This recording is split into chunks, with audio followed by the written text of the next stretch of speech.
Assalamu alaikum, run things rude why.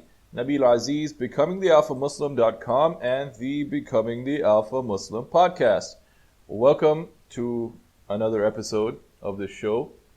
And just a reminder, if you've been enjoying the material I've been putting out, please consider subscribing and leave me a rating and review on iTunes, because that helps other people see the material and it helps other people benefit from the content. So today I'm really excited for this particular episode because I have a special guest on.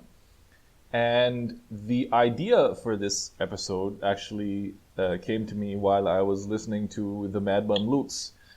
Shout out to the Mad Mamluks, Mahin Sim and Sheikh Amir.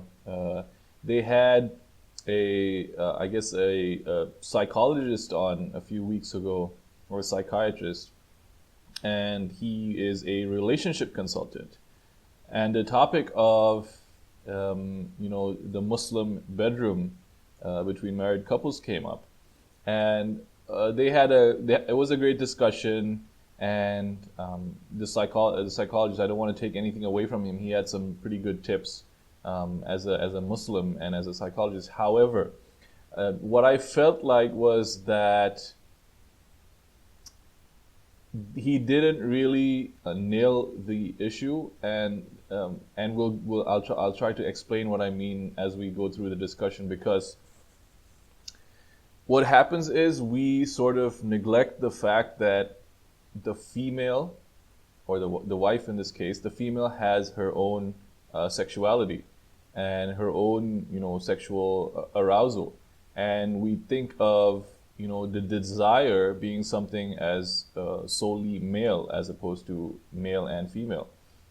And when that happens is we tend to look at sex from a certain way, as well as the fact that a lot of the times these Muslims, when we're talking about relationships, we don't have a large sample size because we have very little sexual experience outside of marriage. Our N equals 1. So when we're talking about relationships and sexuality, I think it's important for us to first divorce the sexual aspect, or the relationship aspect and the seduction aspect, from our morality, and try to understand it as it is, before we then apply our moral and ethical framework around it to see what works for us and what doesn't. So in order to do that, I decided, okay, let me bring one of my friends on. He and I follow each other on Twitter and Facebook, and we've interacted a lot. He is a dating and relationship coach. His name is Patrick Stedman, and you can find him on patstedman.com, and he's on Facebook by the same name. He has a Facebook group for men. Hi, Patrick. How's it going? Hey, Nabil. It's going well. Thanks for having me on. This is a great topic. My pleasure. My pleasure. Why don't you, I've already sort of introduced you, but why don't you just tell us a little bit about yourself and what you do for the audience who might not know you? Sure. So I'm a dating and relationship coach. I got into this industry because I basically was, very bad with women, didn't understand how they worked, very frustrated. I'd had some, I had a girlfriend before that, but, the relationship fell apart and quality of it gradually declined throughout it to the point where it was really like a terrible, very toxic relationship. So I went on this mission to basically improve myself with women, and kind of figured it out. I ended up having a pretty good dating life, pretty solid one, and I was helping a lot of guys out and wanted to start my own business. So I took it into an official coaching capacity, and I'm married now. So it's kind of nice because I had a lot of experience dating. So I understood attraction from the, non-committed standpoint and how it works in sort of a secular Western culture, but then also how attraction works in a committed relationship, and how things change and actually are in many ways more difficult to navigate. Right. So if you're on Reddit, there'll be like, married red pill is like red pill on hard mode is what they say.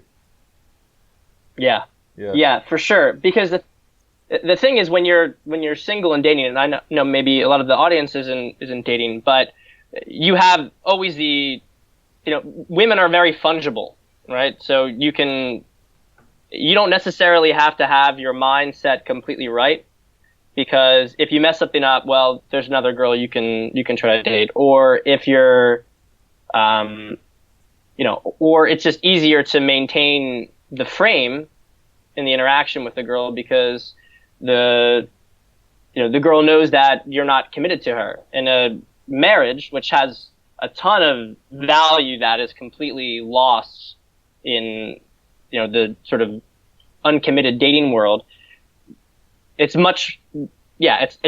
significantly more difficult just because you have to up your own game. You can't really fake it in a marriage. You can fake it when you're dating. You can't fake it in a marriage. So you really got to own all of your issues and get past them. And you mentioned something very interesting there. As you know, my audience is 99%, I guess, Muslim, and they might not understand some of the terminology that you use. You mentioned something called frame. So can you explain what frame is or what frame control is? Sure. So you can look at frame in many layers. So on a massive level, you kind of have frame is basically a shared set of assumptions, but it's whoever controls the frame is the person who dictates those assumptions to other people. So if you wanted to look on a macro level, you could say, at least maybe not anymore with Trump, but for a long time the media controlled the frame of discourse in a country, because the media sets the topics, they set how those topics are viewed.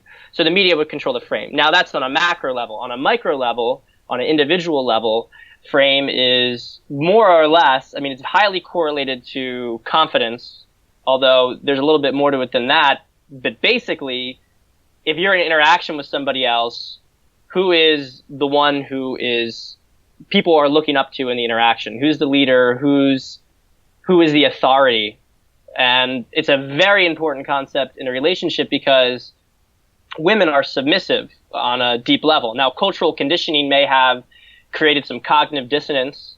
So they're like, oh, I'm going to be, like my own like power woman and everything. But, there's a reason why so many women are unhappy and many even suffer from mental illness. They're under like a massive amount of cognitive dissonance.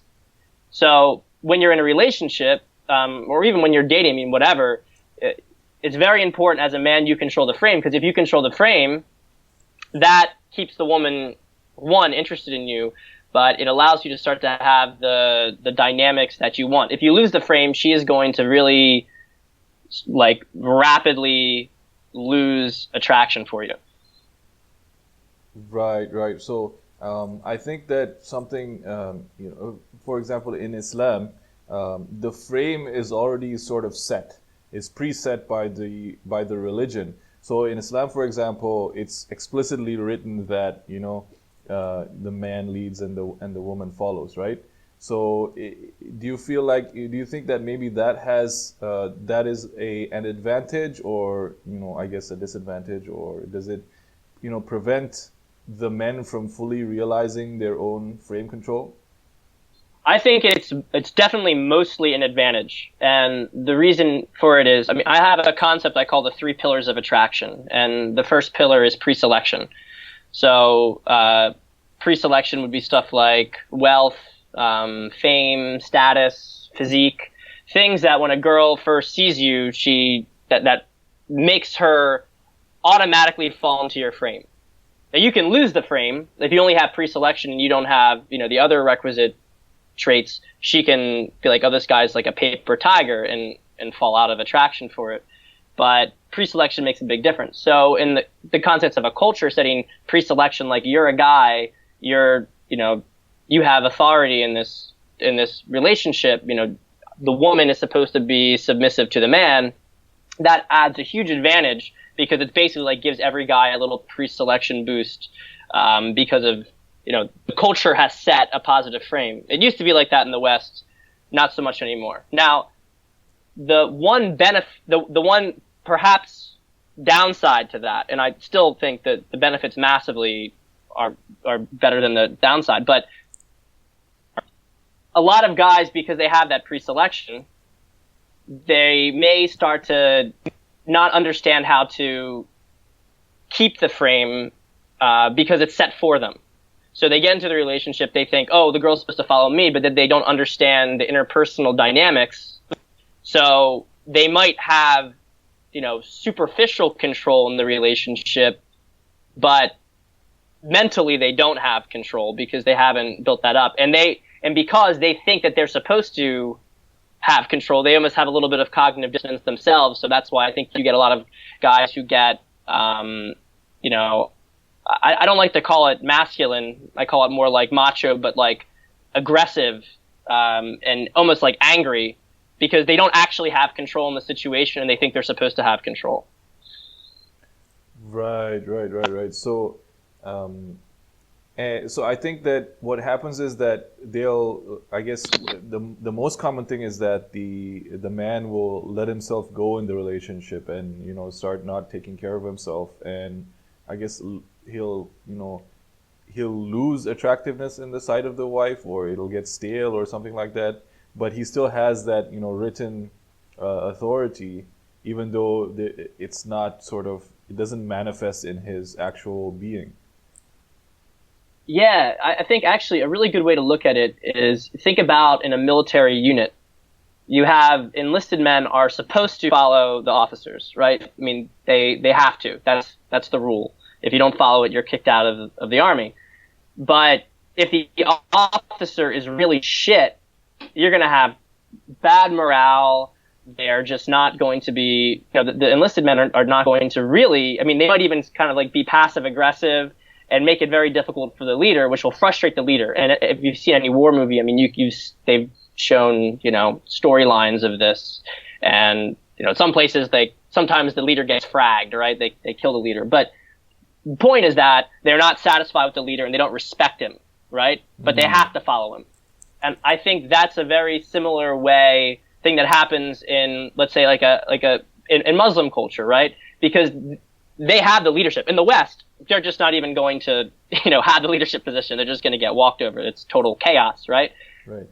But in a situation where, like, you have, women are supposed to follow the men, but if the men don't know how to lead in the relationship, it's going to be a really toxic relationship. So I think that, the real advantage here is learning how to lead well, because, you mentioned earlier, the psychologist was talking about it, about how to, have a little bit more, how to have better sex in a relationship, how to have more sex, and transactional thinking is a very common, go-to by guys. I think because in part guys are very logical oriented, and they think like, well, if I do this, you'll do that. But that's not how leadership works, and it's especially not how leadership works with women. So you have to pay attention to quality as much as quantity if you want to be happy.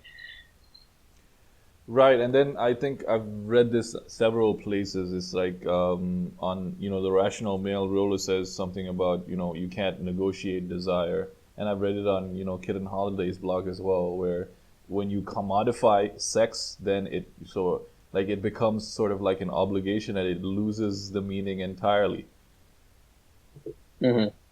Yeah, I think that's a really big problem in Western culture, for sure. But I think one thing that you realize this if you date different girls, and I think it's actually on the Mark Baxter podcast with Jack Murphy. They mentioned this at one point, how a guy, even if he doesn't think it in his head, there's a really, like, guys like to talk about, like, oh, it's like, it's sex. Like, I just want to, I want to get off, right? Right. But sex is really much more than that. And I think it is really especially much more than that, for guys. I mean, I think guys lie to themselves a lot. There's an emotional aspect. Maybe there's lust, maybe there's passion. But there's also like ego and self-worth. I mean, you want, like, I think a very clear majority of guys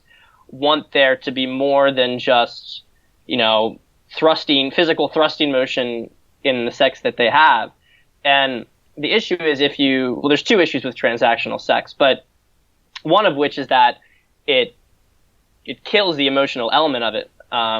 It's like if you like had a beautiful girl and she sort of lied there like a fish, right? And you have sex with her. I mean, that's like kind of soul crushing. You'd much prefer a girl who is less attractive and who is really into it and who really wanted you. That's like it's a totally so. I think guys kind of lie to themselves about exactly what they want. I mean, people give this like adage like, so sex is like pizza, but you know, it's even bad sex is good. It's like, it's not true. It's just simply not true. I don't know who made that up. Yeah. So there's a really big issue from a quality standpoint with even going into the discussion talking about transactional sex. But there's another element to it that is even worse, way, way, way worse, especially if you're in a committed relationship, is that whenever like women, if you're married, right, that's who you're sleeping with. So she has leverage right there. You're a guy who wants sex and she has maybe she wants sex too, but her mechanisms for how she wants it are very different. So from just a strictly like, a guy physiologically wants to have sex on a regular basis, she's going to know that, and she's going to know that she can extract value and leverage out of it. Now, how a girl will do this depends on her own level of game, and that's a different conversation. But at the basic principle, if you start to make sex transactional, you are going to have to pay more and more. So one of the crazy things is that, when guys like in the secular West, right, when they let the girl almost control the frame. Like, well, if you do this for me, then, if you buy me dinner, then I'll go on a date with you. That's how it starts, right? And then, okay, if you, take me here, like, oh, I'll give you like a kiss. And then there's this gradual process where like she's basically training the guy to, give her whatever she wants. And, that's an extreme example, but even if that's not how the relationship started, it can start to go that direction just based on the nature of relationship dynamics. So you have to be really careful. She's like, if like, you try to, make a move to go to have sex. She's like, did you do this? It's like, no, and I'm not going to do that. If you're going to I stay away from the entire transactional aspect, because the second that starts to click, like, oh, I can demand something and then, and because he wants to have sex with me, no way. Like that's a way to really kill the desire in your relationship. So always, even within the relationship, you have to be willing to like control your libido. And if she ever goes down that route, just say, I'm not even going to have sex with you. 'Cause I'm not, you don't get to tell me when we're going to, what I have to do in order to have sex. I'm not your dog. Right. And I think in the podcast, on that episode of Mad Mamluks, one of the hosts likened the relationship to like a car, and you have like he has to keep filling the gas tank up in order to keep it going. And I think that sort of encapsulates the whole transactional nature that is basically the frame of a lot of well-meaning Muslim men when it comes to their sex life. Well, here's an interesting thing. So if you get involved with economics, and this is actually a problem with modern society. In traditional societies, if money existed, right? But it was not, most things didn't require money. I mean, people just had relationships with each other, right? Mm-hmm. And they do things for each other based on the sort of implicit tribal dynamics. Maybe, certain things you pay for, but by and large, you weren't trying to extract like some defined value out of every sort of interaction. Modern society, especially like economic wonks or whatever, clueless people, try to basically commoditize the entire human experience. They want us to turn us into widgets, which of course just makes us unhappy. So, you can start to see this, and they're starting to do it more and more with relationships. I mean, I think this is a problem with Tinder, right? For instance, it's not necessarily relevant to your audience, but I use it as an example. I mean, human, like having, like dating people, hooking up with people, whatever. I mean, everything is completely like, it's a commodity now. Like you're in like a marketplace so that's, and there is a marketplace. Like I don't want to like, try to claim that isn't true, but in a relationship, to have it be quality, there is like a give and take, but it's like a give and take like in a tribe. You're not counting like, oh, well, did you do this for me? If so, then I will do this for you. It's just sort of like the health of the relationship is based on the willingness of people within it to do what makes the other people happy, just because they know if I do this, like our relationship is strong, there's high trust, like I'm going to get what I want. And it's sort of breaking like the prisoner's dilemma. So I think that we can get into problems when it comes to semantics, because when people start saying like, oh, well, take out the trash for her, do this. And it's like, no, like that's like just transactional stuff. You should want to, make your wife's life easier, right? You should want to make her happy, but your frame shouldn't be at like, I need to make her happy if I'm going to get what I want. It should be that I do it because, she's ideally doing the same things for me, right? And this is how we have a good relationship. Right, right. And I think a lot of the problem is that, I would say 99% of the problem is that Muslim men in general have very, very little experience interacting with women in the context of a relationship, or in general, because a lot of our social events are segregated. The only time we would interact with women is, if we go to school or at work. So for the audience, a lot of whom, I guess most of whom are Muslim, what are the, for example, top 3 or 5 things that you would want them to know about women in the context of, a sexual relationship or a married sex life? Okay, so one thing, this is I think more of a triage, but not that you should never have conversations about why she doesn't want to have sex, because you can learn a lot from a girl from communicating. You have to be very, like, any sort of mainstream advice, and I don't know if like there's a mainstream Muslim advice, so maybe this isn't even like an issue, so stop me but it's like rampant in the secular West that, oh, well, if things aren't going well, like, just communicate, like talk about it and like ask about.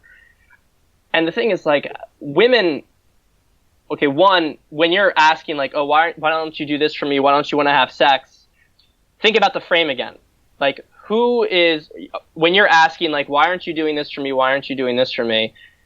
That's like, oh, you're the needy child in the relationship. You have control over my happiness.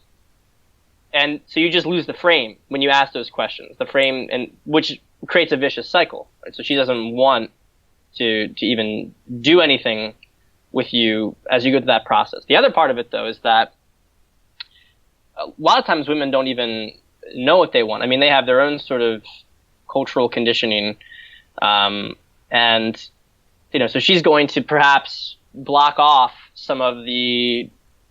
She's going to tell you what she thinks she wants to hear, what she thinks you want to hear, and she's not going to, you're not going to get a really meaningful answer from it. So if you are going to ask the question, it needs to be really set in a frame like, okay, so like, what's going on? Like, everything is from the standpoint that you are, like, you're not worried, you're not anxious about it. It's just simply informative, and you're not doing it in a sexual context, right? Like, because if you're trying to do it right before sex, like, one of the things that a lot of guys will do is like, what do you want? Like, what do you want? Like, what turns you on? And they have these kind of conversations, but a lot of times they don't pay attention to the frame again, and it starts to become sort of needy. Like, I'm the horny little kid who's like tell me what you want so I feel better about myself and so that I, get off. So communicate, but don't over communicate. And, segueing into the next point, understand what female sexual psychology is. Now, you guys have a big advantage because, one of the big issues in the secular West is that everybody, men and women are completely not segregated.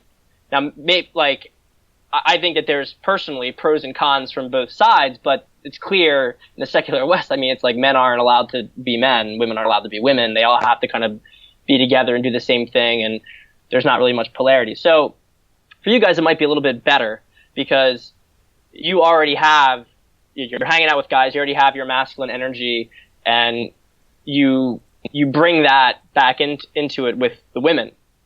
But to understand, on a deeper level, female, psychology is that women are inherently hypergamous.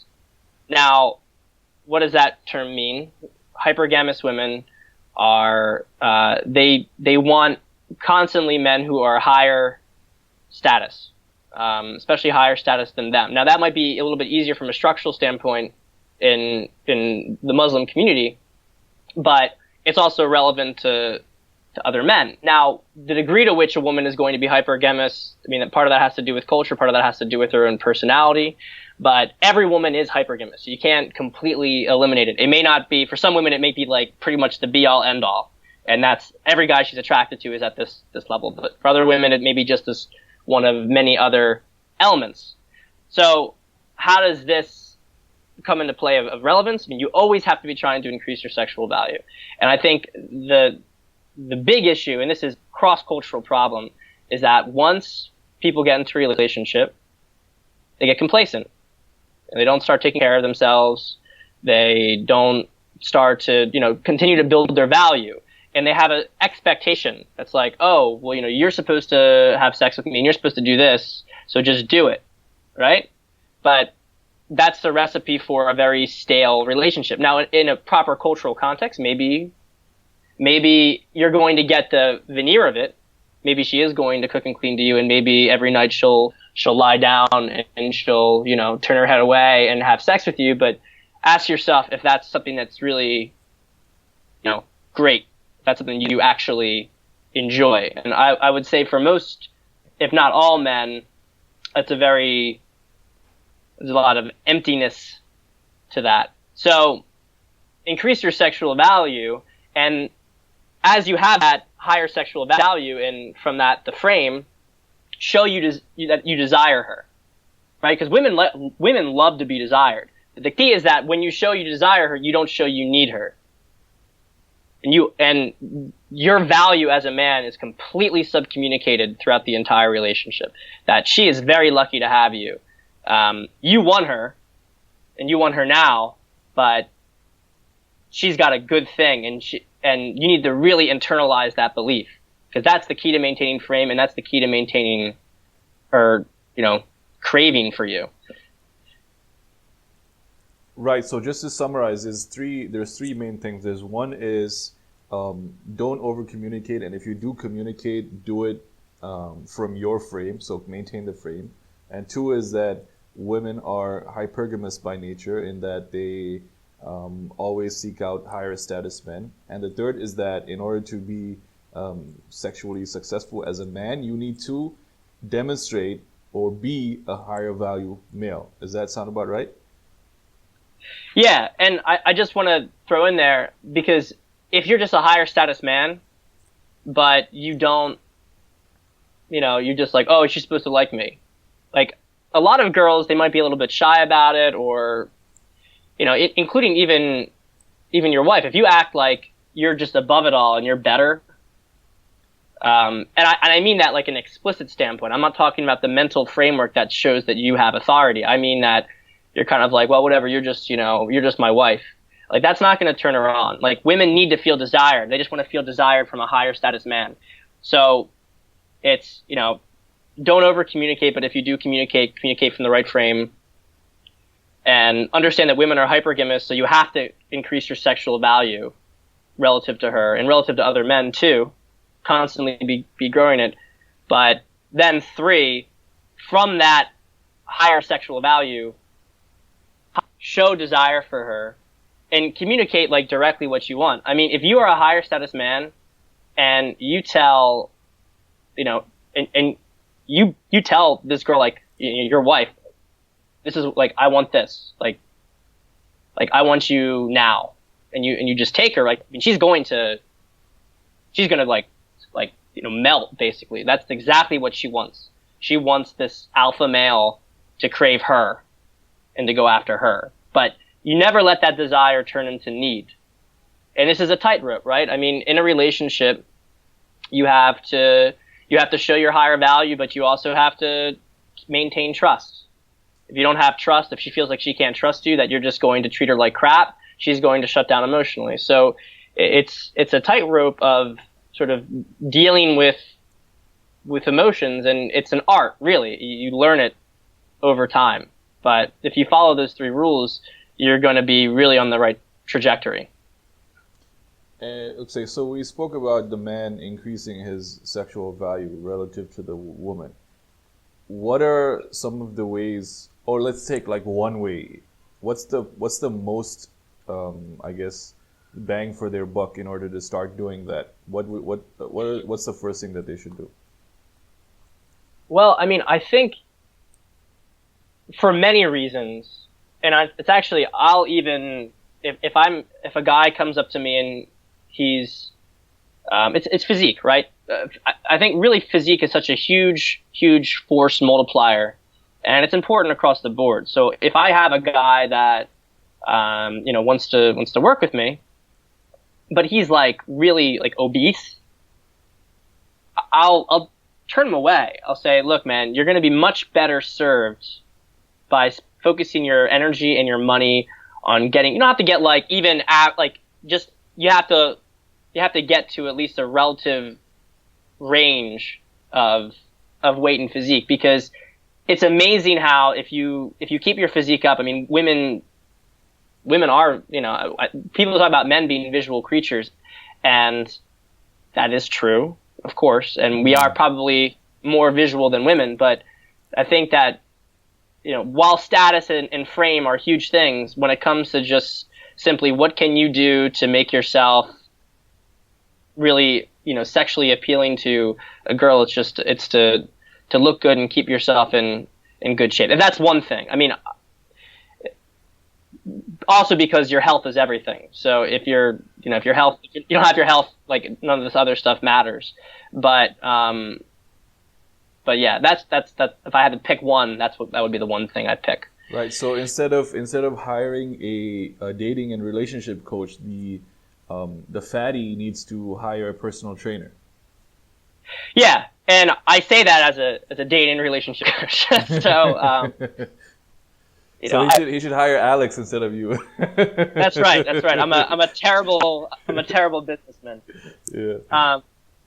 No, I mean, afterwards you should come to see me though, because no, but you know what? That is perfect business, because that's how you develop a preeminence in the eye of your client. And this is something that the business guru Jay Abraham talks about, that you invest in that relationship where you're telling, oh, listen, I'm happy to take your money, but I think you will be much better served if you do this first. And then if you need to come back to me, you can come back to me. And what you're doing is, through that, you are, creating sort of clients for life, basically, because they're going to remember that you told them the thing that they needed, and they're going to come back to you because of that.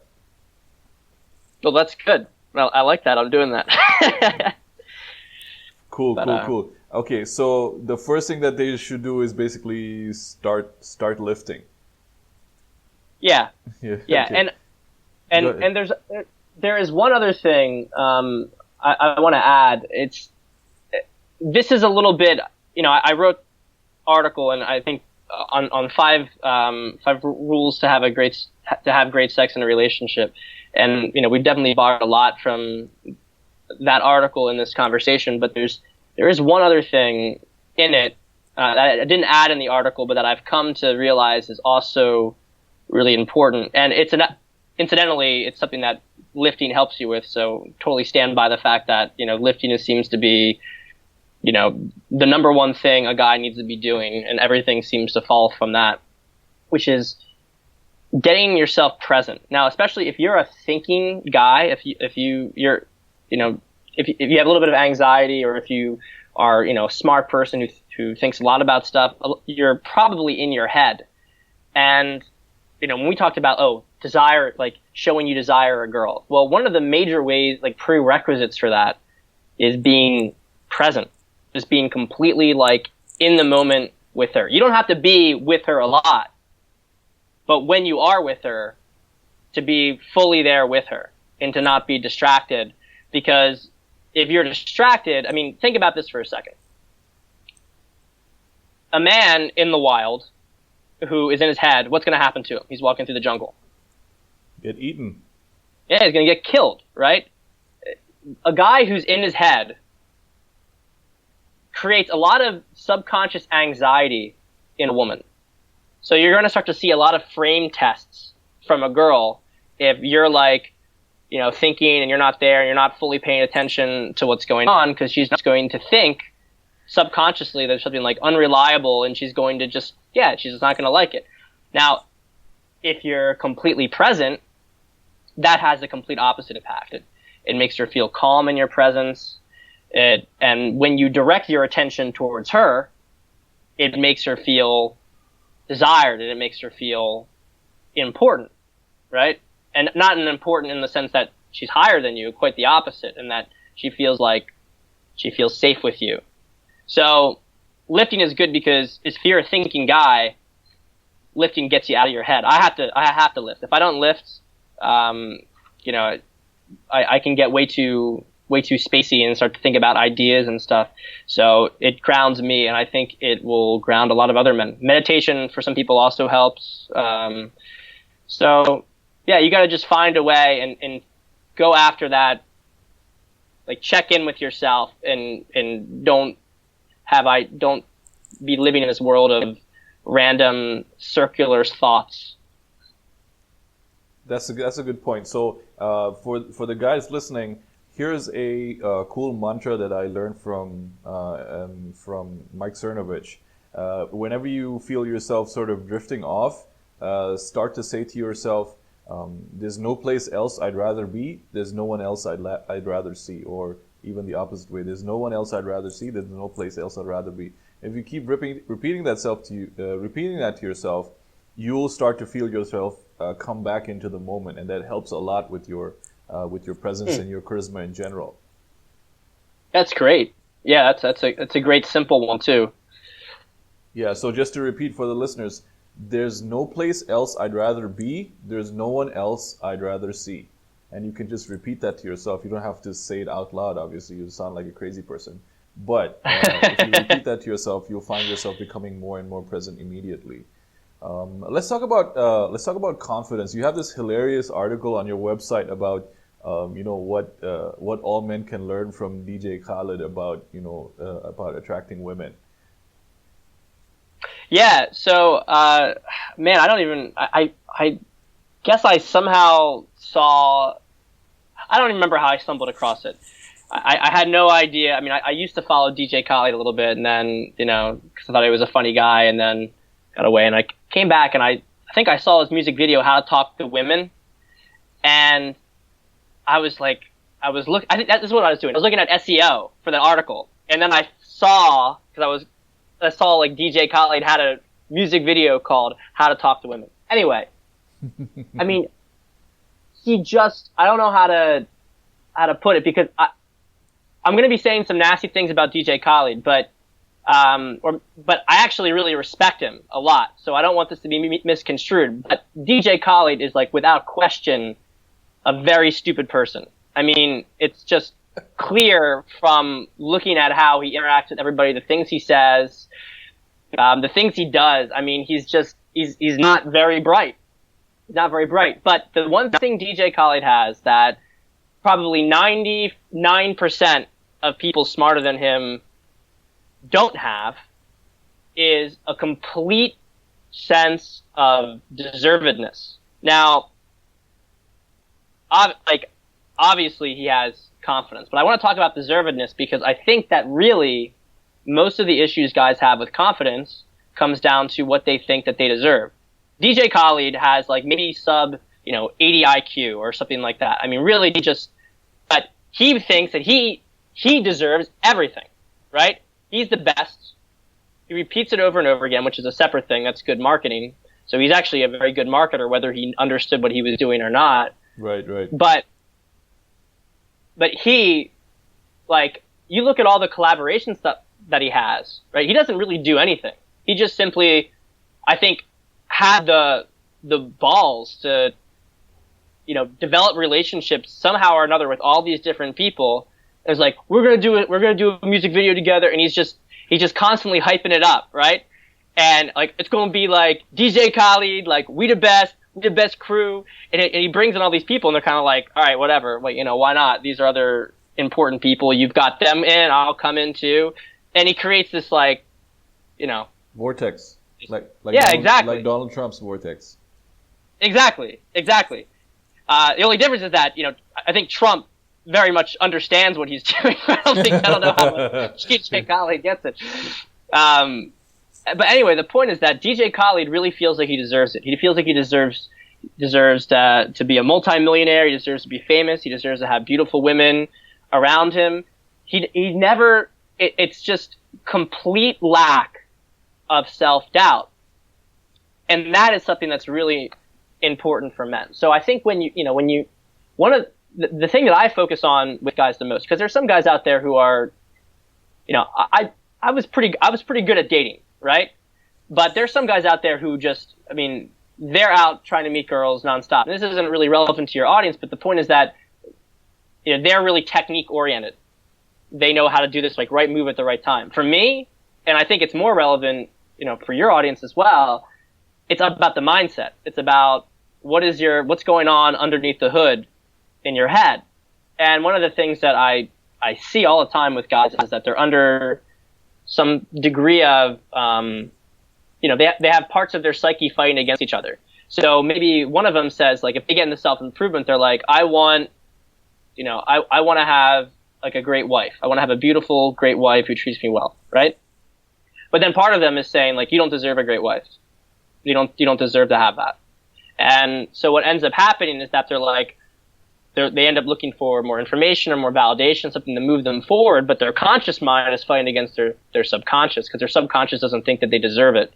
So it's very important for guys to, break down, like resolve their cognitive dissonance between these two parts and to realize, to get their subconscious on board saying like, no, I do deserve this. And that's one of the things that I work with on guys on a deeper level. DJ Khaled is interesting to me because his subconscious, his frame is rock solid. Yeah, he controls the frame. Everybody falls into his frame. Yeah, everybody falls into his frame. And I think a lot of times, like, people fall into his frame and they don't understand how. That's how powerful it is. Because they're like, why am I following this person around? Like, what am I doing? But I have heard that so many times. Like, people were like, I don't know why I follow this guy's Snapchat, but I'm addicted. Yeah. And in that article that you have about DJ Khaled, you link to like a video, which is all like a compilation. And there is an interview that he did on the Breakfast Club. And he's just going on and on doing just repeating the same thing like 50 times. But watch Laura Stiles' reaction to that. And you'll see exactly what Patrick is talking about here. Watch her reaction to him. Okay, the other guys are just having a laugh, but watch specifically how she reacts to his frame control. And that basically is what we're talking about right here.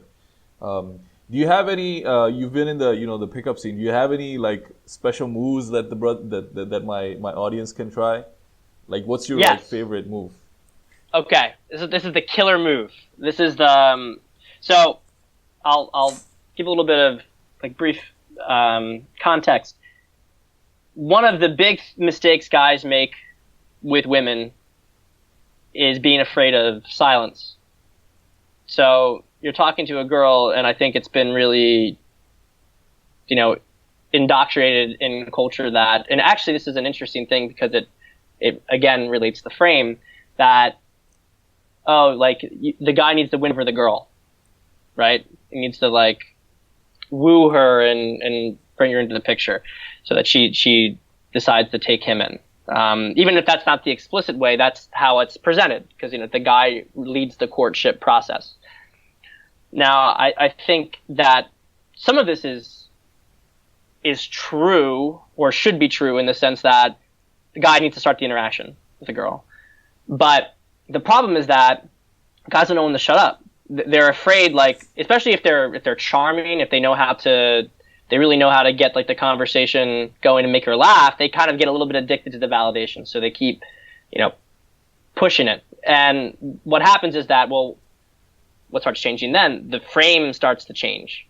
So it went from, this guy's an attractive, funny guy, I like him, to this guy really wants me to laugh at his jokes. I don't like him, or it starts to kill the attraction. And she may not even understand this consciously. Consciously, she may still be smiling and everything, but the attraction's gone. Anyway, so I present that context because really, when you meet a girl, and this is especially important for guys out there who are introverted or maybe not, a little bit more shy, you don't need to talk that much. What matters way, way, way, way more is your subcommunication and your body language.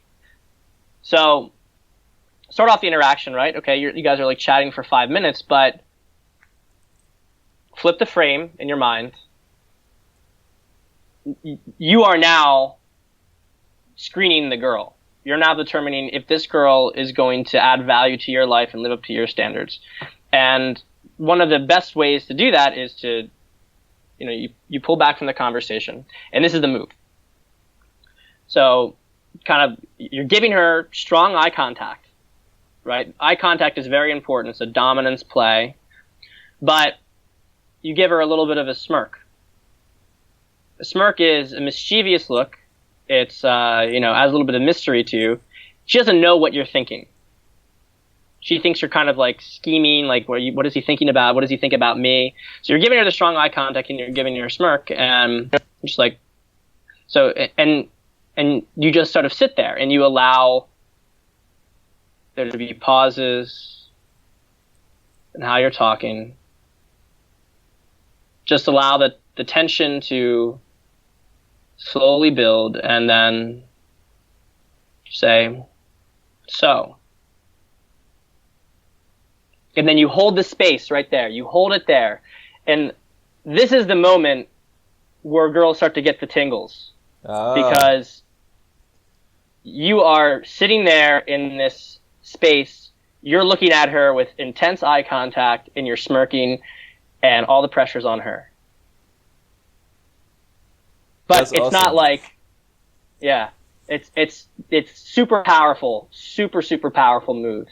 So, definitely use that. And I gotta say, some nights, I think I'm probably extroverted, but I don't know because I'm often kind of not interested in talking to people.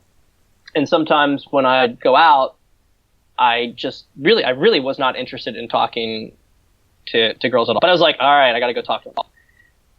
So I would barely say anything. I'd just go up next to her in the bar, so, just do that. It was great because what you'll see happening, and you really have to hold on. You have to because you're gonna feel nervous when you first start doing it. And I would remind yourself that if you're feeling any sort of tension, if you're feeling a little bit of anxiety, that's quadrupled for her.